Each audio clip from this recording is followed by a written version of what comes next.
तो दोस्तों इस वीडियो में हम लोग बात करेंगे एक ऐसे टीम के बारे में जो 18 सालों से अपना इंतजार कर रहा था। एंड बहुत सारे लोग बोलते हैं उनका फैन बेस काफ़ी टॉक्सिक है, बहुत सारे लोग बोलते हैं उनका फैन बेस काफ़ी पैशनेट है। अब पता नहीं, मैं तो कोलकाता से बिलोंग करता हूँ मेरे भाई, मैं बेंगलुरु जाके देखा नहीं हूँ, लेकिन ऑब्वियसली 18 साल से एक फैन बेस इंतजार कर रहा था, 18 साल से पेशेंसली इंतजार कर रहे थे।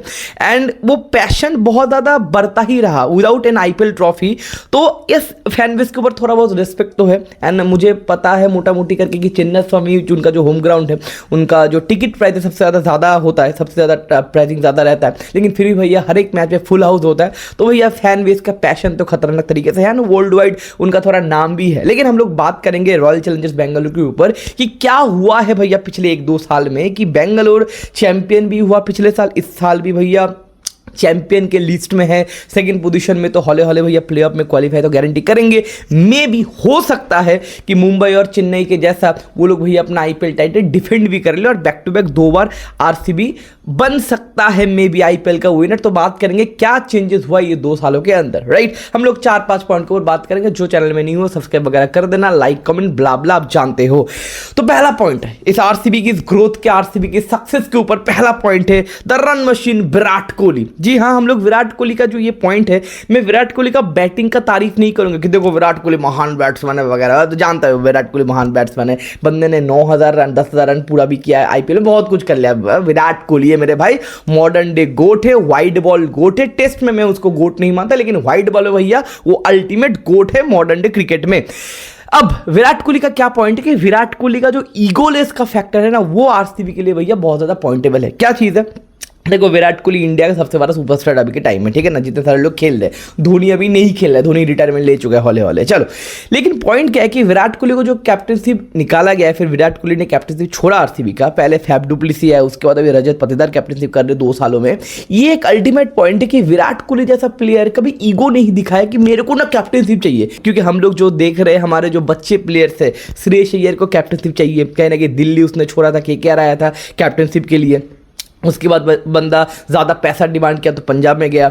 ऋषभ पंत को कैप्टनशिप चाहिए। अब जानते हो 4-5 साल पहले जब ऋषभ पंत मतलब श्रेयस अय्यर इंजर्ड हुए थे, एंड ऋषभ पंत को DC का मतलब दिल्ली कैपिटल या फिर दिल्ली डेयरडेविल जब था पता नहीं मेरे भाई, तो उसका कैप्टनशिप दिया गया था। तो ऋषभ पंत छोड़ने के लिए मतलब रेडी नहीं थे। शुभमन गिल को भी कैप्टनशिप चाहिए। हार्दिक पांड्या तो कैप्टनशिप के लिए भाई मुंबई इंडियंस आए गुजरात छोड़ के। तो कहीं ना कहीं कैप्टनशिप का जो एक होता है ना लालच सारे लोगों के पास है कि कैप्टन बनना है, मेरे को सबसे इंपॉर्टेंट प्लेयर बनना है, सबसे ज़्यादा कॉस्टली प्लेयर बनना है।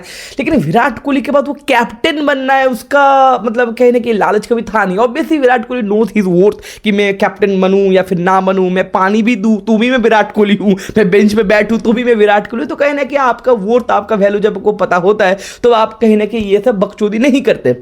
अब लोगों के अंदर ये सुपरिटी कॉम्प्लेक्स है या फिर एक कॉन्फिडेंस नहीं है कि मेरा औकात मेरे को प्रूव करने के लिए कैप्टन बनना पड़ेगा। लेकिन विराट कोहली, आप जानते हो विराट कोहली कौन है मेरे भाई, इसलिए कहने कि मैं इसके लिए बहुत ज़्यादा एक पॉजिटिव वाइब या फिर बोलूँगा, या फिर the पुकी and the darling of RCB Virat Kohli, कि विराट कोहली अगर ये बकचोदी करता ना तो कहने की केओस मचता, एंड विराट कोहली का बात आप कहने की मानना पड़ता। तो लेकिन विराट कोहली ने केओस नहीं मचाया। विराट कोहली ने शांति से भैया, रजत पाटीदार भैया उसका मतलब रजत पाटीदार कौन है भाई, विराट कोहली ये बोल ही सकता था, फिर ईगो में ले ही सकता था, अरे भाई मैं विराट कोहली साला तू चूतिया, रजत पाटीदार मैं तेरे अंडर में खेलूंगा।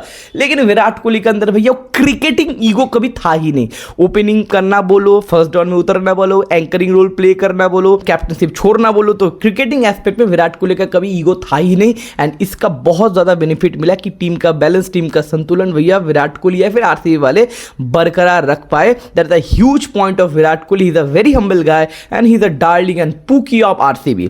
Second point that is Dinesh Karthik. जी हाँ मेरे भाई, दिनेश कार्तिक आके जो मेंटरशिप दे रहे हैं, ऑब्वियसली एंडी फ्लोर उनके कोच वगैरह है, लेकिन दिनेश कार्तिक का मेंटरशिप के अंदर ना उनका मेंटेलिटी चेंज हुआ है। दिनेश कार्तिक आके पिछले सीजन में कुछ पंड प्लेयर के ऊपर वो पैसा लगा। पिछले सीजन में वो हेवी वेट प्लेयर के लिए गए नहीं थे कि भाई 15 करोड़ से 20 करोड़ से उसको लेंगे, इसको लेंगे, ना ना ना ना। वो लोग भैया सुयश शर्मा को लिए, वो भैया फिल सॉल्ट को लिए, वो भैया भुवनेश्वर कुमार को बैक किए, वो भैया कृणाल पांड्या को बैक किए, वो भैया रजत पाटीदार को कैप्टनशिप दिए, जितेश शर्मा के ऊपर भरोसा दिखाए। तो यंग प्लेयर्स, ऐसा नहीं जितेश शर्मा खतरनाक, कृणाल पांड्या खतरनाक, रजत कोई बड़ा प्लेयर नहीं है दोस्त। एंड कहने के दिनेश कार्तिक ने ये देखो, दिनेश कार्तिक का कहने के कैप्टनशिप मेरे को क्वेश्चन में लगता था, बिकॉज KKR का भी कैप्टन किया दिनेश कार्तिक ने, लेकिन मेंटरशिप में ना उनके पास एक प्रॉपर क्लैरिटी है कि T20 जीता कैसे जाता है। T20 T20 बड़े प्लेयर से जीता नहीं जाता मेरे भाई, T20 बैलेंस से जीता जाता है। आपके पास 11 के 11 सिपाही होना चाहिए, क्योंकि 120 बॉल का मैच है, इसमें आपको ना बहुत टैलेंट देखने को नहीं मिलेगा भैया। आपको देखो T20 इंटेंट से जीता जाता है, ये गौतम गंभीर का भी लॉजिक है। तो इंटेंट दिखाने के लिए आपकी टीम में भैया बैलेंस चाहिए। 11 फिर 12 भी इंपैक्ट प्लेयर हो गए तो 12 आपके पास अलग अलग खिलाड़ी होना चाहिए, जो जो खिलाड़ी आपके टीम में बैलेंस प्रोवाइड के लिए चाहिए। और दिनेश कार्तिक ने वो यंग या फिर एक्सपीरियंस या फिर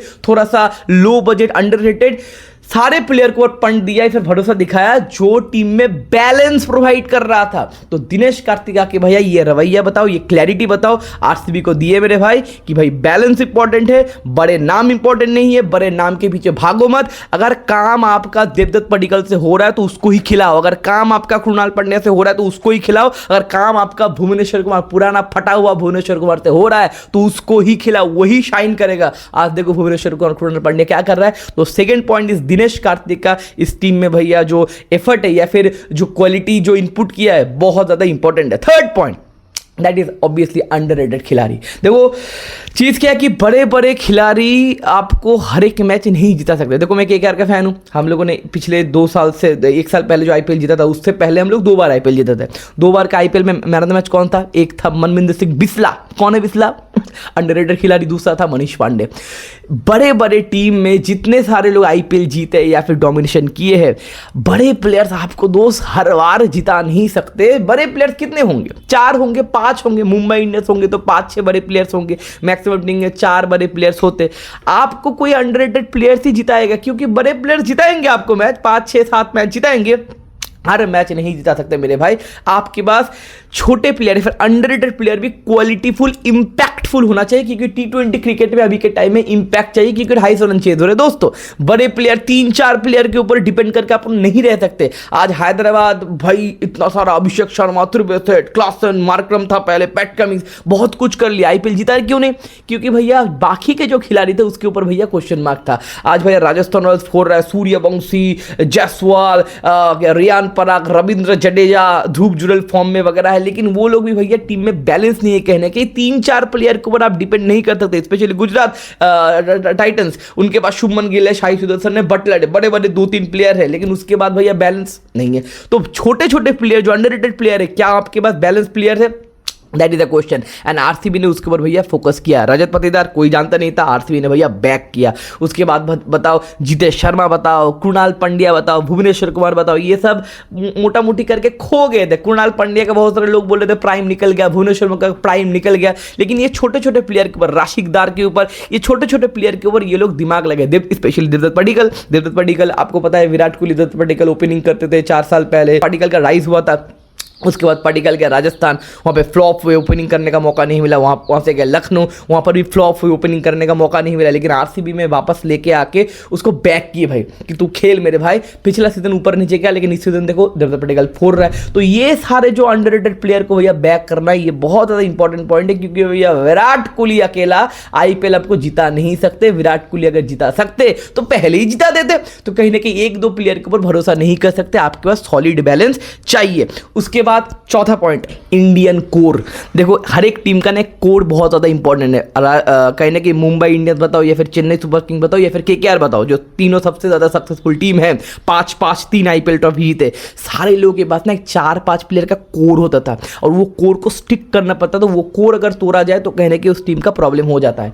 देखो पिछले सीजन में 2 सीजन पहले केकेआर ने जो आईपीएल जीता था, एंड उसके बाद हम लोग जो स्ट्रगल कर रहे पिछले 2 साल से, क्या प्रॉब्लम हुआ है? हम लोगों ने अपना कोर तोड़ दिया मेरे पास। श्रेयस का कोर था, फिल सॉल्ट का कोर था, मिचेल स्टार्क का कोर था, वो कोर हम लोगों ने तोड़ दिया। अब देखना पड़ेगा कि आरसीबी वाली ये कोर को कितना दिन तक स्टिक कर पाएंगे, लेकिन देखिए कोर तो तैयार हुआ है। विराट कोहली, रजत पाटीदार, कृणाल पांड्या, भुवनेश्वर कुमार, जो एक्सपीरियंस लॉन्डे है, क्योंकि देखो भुवनेश्वर कुमार फ्लैशी नहीं है, लेकिन एक्सपीरियंस बहुत ज्यादा है भैया, पिछले 100 सालों से भैया क्रिकेट खेल रहा है। कृणाल पांड्या मुंबई से भैया बहुत कुछ जीता है। रजत पाटीदार कहने की उभरता हुआ सितारा है, और विराट कोहली तो इंडियन जो एक कोर है। उसके बाद जॉश हेजलवुड का तड़का, टिम डेविड का तड़का, और एक विनिंग मेंटेलिटी वाले फिल सॉल्ट भी पिछले सीजन में आए थे, लेकिन अभी थोड़ा जेकब बेथेल के ऊपर वो लोग थोड़ा सा भरोसा ज़्यादा दिखा रही है। ये जो 4-5 लोगों का कोर, ये जो एक्सपीरियंस 4-5 लोगों का कोर आप देख रहे हो, ये कोर कहने की रीढ़ का हड्डी है। देखो कोर होता है एक शरीर का रीढ़ का हड्डी, अगर आरसीबी एक शरीर है तो ये रीढ़ का हड्डी है, ये कोर। इनका कम्युनिकेशन बताओ, इनका रिलेशनशिप बताओ, इनका पर्सनल बताओ, सब कुछ डिपेंड करता है कि वो टीम कैसे चलेगा। क्योंकि ये कोर अगर ठीक ठाक है तो बाकी के अंडररेटेड प्लेयर भी कॉन्फिडेंस पुट करेंगे। आज केकेआर में फाइनल में 2 मैच नहीं खेल पाया, उसको बैठा दिया, क्यों? उसको बैक मिल नहीं पा रहा है, क्यों? क्योंकि हमारे केकेआर के पास कोई कोर नहीं है, इनके पास कोर है। इसलिए देवदत्त पड्डीकल को कहना है कि वो लोग बैक किए, श्वेत शर्मा को वो लोग बैक किए, यंग प्लेयर्स को, जीतेश शर्मा का देखो फॉर्म ऊपर नीचे, लेकिन उनको बैक कर रहे हैं। अब देखना पड़ेगा, देखो 2-3 मैच बाद प्लेऑफ में देखना जीतेश शर्मा फोड़ देगा। अगर आपको यंग प्लेयर्स को बैक करना है तो आपके पास कोर बहुत ज़्यादा स्ट्रांग होना चाहिए, और आरसीबी का भैया कोर अच्छा लग रहा है। अब आने वाले सीजन में देखना पड़ेगा ये कोर को ये लोग रख पाते कि नहीं। अगर एक कोर को तोड़ा जाए तो कहने के रिप्लेसमेंट भी ठीक ठाक होना चाहिए। अब देखना पड़ेगा जॉश हेजलवुड, भुवनेश्वर कुमार जब निकलेगा तब रिप्लेसमेंट ये लोग अच्छा कर पाएंगे कि नहीं। अगर अच्छा कर पाएंगे तो कंटिन्यू होगा, नहीं तो भैया डूब जाएंगे। लेकिन अभी तक तो भैया पिछले 2 साल से ये कोर तो भैया इंस्टेंट है। नंबर 5 पॉइंट, सबसे इंपॉर्टेंट पॉइंट दोस्तों, एक टीम में ना बैलेंस चाहिए। फुटबॉल में एक कहावत है कि attack can win you matches but defender can win you the tournament. इस तरीके से क्रिकेट में भी एक कहावत है, बैटिंग आपको मैचेस जिता सकता है दोस्तों, लेकिन बॉलिंग आपको टूर्नामेंट जिताता है। ये इसका मतलब वैल्यू मोटा मोटी करके आरसीबी वाले शायद समझ गए। देखो RCB is always known for the heavy weight batsman, Christopher Henry Gayle, Abraham Benjamin de Villiers, Travis Head, कमाल लाजवाब Rahul, Shane Watson, Glenn Maxwell, Brendon McCullum, कितने सैफ डुप्लेसी, विराट कोहली, कितने सारे मैं बैट्समैनों का नाम बोल सकता हूं, लेकिन मैं बॉलर्स का नाम मेरे भाई नहीं बोल सकता। अशोक दिंदा, वरुण अरोन, अरविंद बोल के एक बॉलर होता था, सिराज बोल के बॉलर था, मतलब मोहम्मद सिराज। तो ये सारे जो लोग हैं, मतलब ये सारे जो मैं बात बोल रहा हूँ, मतलब आरसीबी कहीं ना कहीं बॉलिंग के ऊपर अपना ध्यान दिया ही नहीं। तो बैट्समैन आपको मनोरंजन दे सकता है, वो छक्का मार दिए, लेकिन बॉलर आपके पास अगर नहीं है मेरे दोस्त तो आप टूर्नामेंट कभी जीत नहीं सकते। क्योंकि ये विकेट लेने का गेम है, हर टाइम में ये रन बनाने का गेम से ज़्यादा विकेट लेने का गेम है। लेकिन फाइनली ये उनके दिमाग में घुसा है कि भाई हमें अच्छा बॉलिंग लाइनअप सेट करना पड़ेगा। और कहने कि पिछला सीजन बताओ या फिर ये सीजन बताओ, आरसीबी बैटिंग लाइन के लिए नहीं जीत रहा है दोस्त, आरसीबी बॉलिंग लाइन के लिए जीत रहा है। उनके पास काफ़ी बढ़िया 3 फास्ट बॉलर है। भुवनेश्वर कुमार खतरनाक फॉर्म में 200 विकेट कंप्लीट कर दिया। जस्ट जॉश हेजलवुड अलग लेवल के फॉर्म में, पिछले 2 साल से ऑस्ट्रेलिया से ना जॉश हेजलवुड ज़्यादा खेल नहीं रहा है, इसलिए फिटनेस काफ़ी तगड़ा है। इस सीजन में डफी को उन्होंने साइन किया, जब तक जॉश हेजलवुड नहीं थे तब डफी अच्छा बॉलिंग कर रहा था। आई थिंक पहले मैच में मैन ऑफ द मैच भी थे। उनके पास प्रॉपर 3 पावर प्ले का भैया बॉलर थे। उसके बाद श्वेत शर्मा का स्पिन, कृणाल पंड्या का दिमाग। आप जानते हो कृणाल पांड्या को आप मार नहीं सकते क्योंकि भाई बहुत पुराना चावल है। उसके बाद राशिद दर बताओ, रोमानेश्वर बताओ अपना काम कर देते। तो एक proper bowling lineup, batting line तो पहले से था ही, उसके बाद प्रॉपर बॉलिंग लाइनअप ही ये लोग कॉम्पैक्ट कर दिए। तो इस सीजन भी इसलिए कंफर्टेबल दिख रहे। मेरे को याद आ रहा है 2-3 मैच पहले दिल्ली के साथ वो लोग 170 रन बनाए थे। वो 170 रन चेस करवाने के लिए दिल्ली को भैया 20 ओवर लग गए थे। और स्लो ओवर का यॉर्कर बताओ, भुवनेश्वर कुमार का बहुत काफ़ी ज़्यादा शार्प हो गया है।